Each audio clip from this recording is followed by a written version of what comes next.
Hello everyone, welcome to my YouTube channel, and in this video we are going to learn question answers and important questions of class 10 IT 402 one short video है as per the latest CBSE curriculum 2023-24 communication skills and और जो भी chapter है class 10 IT का उसका important question देखेंगे। Video को and तक देखना क्योंकि digital documentation and electronic spreadsheet के लिए आपको लिंक बताया जाएगा इम्पॉर्टेंट कि कहाँ से आपको याद करना है अच्छे से टॉपिक को। इसमें पहला 4 चैप्टर को कंप्लीट किया गया है। चलिए हम लोग इस वीडियो को स्टार्ट करते हैं, ठीक है। अंत तक वीडियो को जरूर देखें, अंत तक देखें। पहला क्वेश्चन है according to what is feedback, है ना। सबसे पहला क्वेश्चन जो आपके लिए इम्पॉर्टेंट है वो है what is feedback, chapter 1 communication skills 2 में। That is the process of ensuring that the receiver has received the message and understood in the same sense as sender meant. मतलब सेंडर ने जिस तरह से भेजा है उसी तरह से रिसीवर ने रिसीव किया मैसेज को, उस चीज़ को बताने के प्रोसेस को ही हम लोग क्या बोलते हैं, फीडबैक बोलते हैं। तो ये क्वेश्चन आ चुका है एग्जाम में भी, इसको आप पढ़ लें। Name the different types of feedback. अगर देखिए कौन कौन सा फीडबैक होता है, तो फॉर्मल फीडबैक होता है, इनफॉर्मल फीडबैक होता है, स्पेसिफिक फीडबैक होता है, डिस्क्रिप्टिव फीडबैक होता है। कभी कभी डिफरेंस पूछता है फॉर्मल और इनफॉर्मल फीडबैक का, तो ये आप थोड़ा करके जाएंगे। व्हाट इज़ इफेक्टिव कम्युनिकेशन, ये भी बहुत बार पूछा है। Give examples. Effective communication is the process of exchanging ideas, thoughts, opinion, knowledge and data so that message is received and understood with clarity and I think effective communication के बारे में आप सबको समझ में आ ही गया होगा कि how we make our communication effective, कैसे करेंगे। जब हम आइडियाज़ को क्लियरली, है ना, जो भी बोलना चाहते हैं उस बात को क्लियरली अगर बताएंगे तो that communication will be effective. Examples देखिए अगर हम लोग, इफेक्टिव कम्युनिकेशन का क्या है आपके लिए, active listening, adapting your communication style to the listeners, friendliness, giving and receiving constructive feedback and confidence. These are the examples of effective communications. Right points of difference for following आपको लिखना है।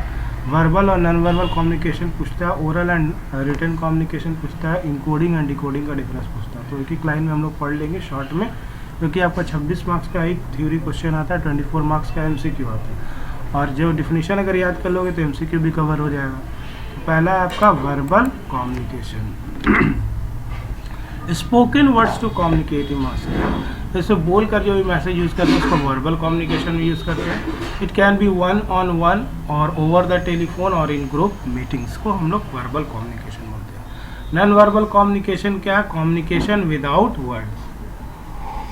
जब हम लोग वर्ड्स का use किए बिना जब कम्युनिकेशन करते हैं, लाइक हम लोग क्या यूज़ करते हैं, बॉडी लैंग्वेज, पोस्चर, है ना, थ्रू गेस्चर्स का यूज़ करके कम्युनिकेशन करते हैं, तो उसको हम लोग नॉन वर्बल कम्युनिकेशन कहते हैं।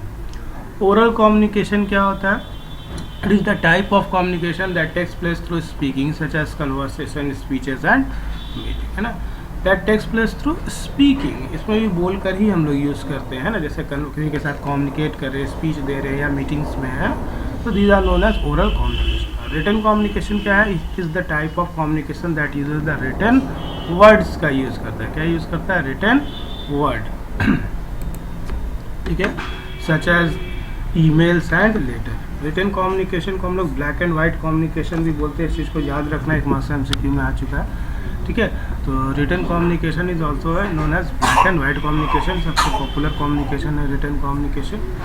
इनकोडिंग और डिकोडिंग अब हम लोग पढ़ेंगे, देखिए ये भी पूछ चुका है exam. Process of converting message into symbolic form is known as encoding. Encoding का मतलब होता है जब मैसेज को हम सिंबॉलिक फॉर्म में कन्वर्ट करते हैं, इनकोडेड फॉर्म में कन्वर्ट कर देते हैं, तो उस प्रोसेस को हम लोग इनकोडिंग बोलते हैं। और डिकोडिंग क्या होता है, when we converting the encoded message into its original form, है ना। अब जब हम इनकोडेड मैसेज को उसके ओरिजिनल फॉर्म में कन्वर्ट करते हैं तो उसको डिकोडिंग कहते हैं। List out the 7 C's of communication अब हम लोग पढ़ेंगे, ठीक है।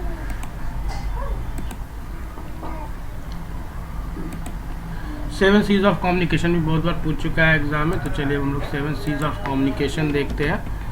पहला है क्लियर, दूसरा है concise, concrete, correct, consideration, complete, courteous. Clear का मतलब है that message should be clear in delivering. Concise मतलब बी शॉर्ट बट कंप्लीट होना चाहिए message. Concrete be specific.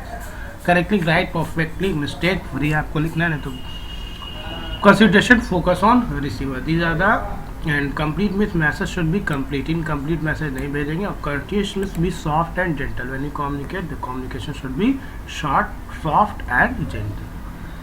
Right some principles of effective communication आएगा तो क्लैरिटी होना चाहिए, attention, timeliness, adequacy. These are the principles of effective communication. एक line का definition book से थोड़ा सा आपको पढ़ लेना है. ठीक है. Right any two barriers to effective communication. तो लिंग्विस्टिक बैरियर होता है और एक फिजिकल बैरियर. तो इसका भी डिफिनेशन थोड़ा थोड़ा पढ़ करके जाना है आपको, है ना. इस वीडियो में आपको हेल्प मिल जा रहा है किस तरह का क्वेश्चन आता है एग्जाम में, थोड़ा सा आपको गाइडलाइन हो जा रहा है. How past experiences impacts the perspective in communication. तो मतलब पर्सपेक्टिव कम्युनिकेशन पास्ट एक्सपीरियंस से कैसे अफेक्ट करता है उसके बारे में पूछेंगे. People learn a great deal from their experiences and they can change their entire outlook and attitude toward life as well as their communication with others. Perception directly affects communication and explains how the same message can be interpreted differently by people. ठीक है. तो इस तरह का भी question आता है exam में, आप थोड़ा सा करके जाएंगे ना.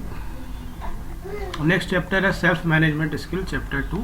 How can you manage stress. कैसे मैनेज करेंगे स्ट्रेस. सबसे पहले तो योगा है. Yoga can help reduce stress because it promotes relaxation which is the natural opposite of stress. Yoga can benefit 3 aspects of our cells that are often affected by stress, our body, mind and breathing. How can you manage stress. हम लोग stress को manage कैसे करते हैं, stress management technique बोल सकते हैं इसको. तो फिजिकल एक्सरसाइज से practice facing stressful moments, yoga के थ्रू, मेडिटेशन के थ्रू, नेचर को. आई होप कि आपको समझ में आ रहा हो. कुछ इंपॉर्टेंट क्वेश्चन है ये क्लास 10 IT का. How stress helps to achieve goals. अब स्ट्रेस से हम लोग गोल कैसे अचीव करते हैं. Small doses of stress can help to keep on your toes and for you to perform tasks more efficiently. And when stress hits, the resulting instant energy boost makes the entire body go on full alert and it becomes highly productive and focused. You think faster and with more clarity. Okay, goal setting is a very essential factor in your life. List all the smart method to set the goals. देखिए इसका full form थोड़ा आप देख लेना, कभी कभी आता है एग्जाम में. इससे स्पेसिफिक है, एम से मेजरेबल, ए से अचीवेबल, आर से रिलेवेंट, टी से टाइम बाउंड. इसका डिफिनेशन एक एक वर्ड में अगर होगा एक लाइन में आप पढ़ सकते हैं बुक से. वीडियो काफ़ी बड़ा हो जाएगा, समझाते रहेंगे क्वेश्चन को. तो आपका ये वीडियो है कि आपको कुछ क्वेश्चन का आइडिया हो जाएगी कैसा क्वेश्चन आता है उसके. डिफाइन में डिफिनीशन में आपसे सेल्फ कॉन्फिडेंस, सेल्फ अवेयरनेस और सेल्फ रेगुलेशन का डिफिनेशन जरूर याद करके जाओगे आप. इन तीनों में से एक जरूर पूछता है. चैप्टर 3 बेसिक ICT स्किल्स में आते हैं. What is the difference between कॉपिंग and moving files and folder. When a file is copied, then it is duplicated at the target location. I think everyone is knowing that. That is, file or folder remains at the original location as well as it is copied at the target location. And when a file or folder is moved, then it is removed from the original location and placed at the target location. तो पढ़ के जाना है. Write some function of operating system, memory management, file management, device management, input output management. सारा management का काम जो होता है कौन करता है, ऑपरेटिंग सिस्टम करता है. What are the measures to increase the performance of a computer? तो by removing any extra files such as temporary files and images को रिमूव करके हम कंप्यूटर की परफॉर्मेंस को बढ़ा सकते हैं. We can use some disk cleaner software which help us to clean up the unnecessary file. Next question है, what is the difference between single user and multi user operating system. अब single user multi user operating system में क्या difference है. Single user allows one user to use the computer system at a time, example DOS, Windows. Multi user OS allows concurrent access by multiple user to the computer system. से one user होता है, इसमें multiple user होता है. मतलब ध्यान में रखना डेफिनेशन. एग्जाम्पल याद रख लेना. इसमें डॉस विंडोज है, इसमें यूनिक्स VMS. ऑब्जेक्टिव क्या होता है ऑपरेटिंग सिस्टम में, making a computer convenient to use and managing the resources of the computer. Shortcut देख लीजिए कुछ इस चैप्टर का आपको पढ़ लेना है. कॉपी का Ctrl+C, कट का Ctrl+S, पेस्ट का Ctrl+V, एग्जिट का इससे.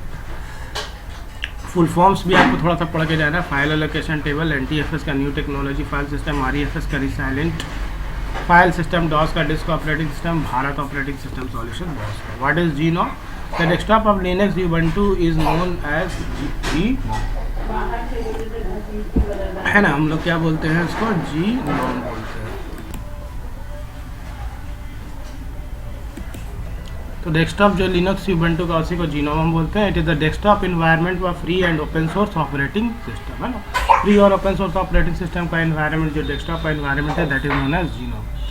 Files are use to store data and folder is a named location on the disk of a computer in which we can store files and other folder. Folder में कभी कभी difference भी पूछता है. What is computer maintenance? That it has various steps to keep computer functioning at an optimal performance level from a software and a hardware point of view. Ways by which computer can be maintained are cleaning computer component, preparing maintenance schedule, protect against computer virus. ये MCQ form में घुमा के question देता है कि कैसे हम लोग मेंटेन कर सकते हैं. कोई ऐसा पॉइंट लिख देगा जिसको आपको एक ऑड बन जाएगा, उसको आप देख लेना. वायरस का full form vital information resource industries, types of virus, boot sector virus, macro virus, encrypted virus, logic virus. सब वायरस का डेफिनेशन एक एक लाइन का बुक से आप पढ़ लेंगे. How can you protect your computer from virus, explain. कैसे आप प्रोटेक्ट कर सकते हैं लिख सकते हैं आप. व्हाट इज रिसाइकल बिन लिख सकते हैं, सब पूछा है. अब एंटरप्रेन्योरियल स्किल्स 2 में आता है chapter 4 what are myths about entrepreneur. बहुत इंपॉर्टेंट क्वेश्चन एग्जाम में बहुत बार पूछा है ना. Entrepreneurs are born, not made. Entrepreneurs are rich. Entrepreneurs take risk. It takes a lot of money to start a business. ये myth वाला question बहुत बार पूछा, पढ़ लेना. Write some characteristics of entrepreneurs: economic, innovation, profit potential, risk bearing, decision making. These are the different characteristics. Characteristics है किसका?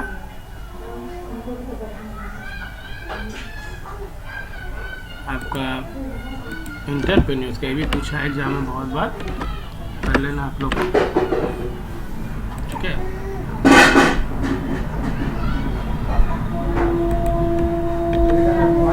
तो economic, innovation, profit potential, risk bearing, decision making. Then what is entrepreneurship? It is the ability to start a new business to earn profits by producing और making marketing of goods and services to meet the requirements of customers. है ना. ऐसा है जिसमें लोग business को start करते हैं किस लिए? प्रॉफिट अर्न करने के लिए. मार्केट में क्या बनाते हैं? गुड्स बनाते हैं, सर्विसेज को देते हैं to meet the requirements of customer. ये टोटल बिजनेस है ना.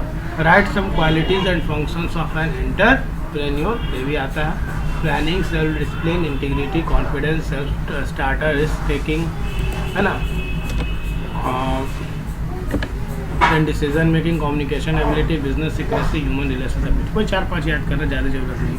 What do you mean by business भी आ चुका है एग्जाम में. Business is an organisation basic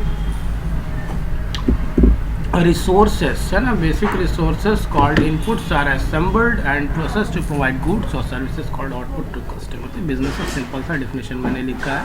input लगाया जाता है, देन असेंबल होता है, देन प्रोसेस किया जाता है गुड्स और सर्विसेज को, है ना. To provide goods, sorry, process to provide goods और सर्विसेज कॉल्ड आउटपुट, है ना. जो भी गुड्स और सर्विसेज प्रोवाइड किया जाता है उसको आउटपुट कहते हैं और वो किसको दिया जाता है? कस्टमर्स को. How entrepreneurship is helpful to society. ये भी पूछा है एग्जाम में.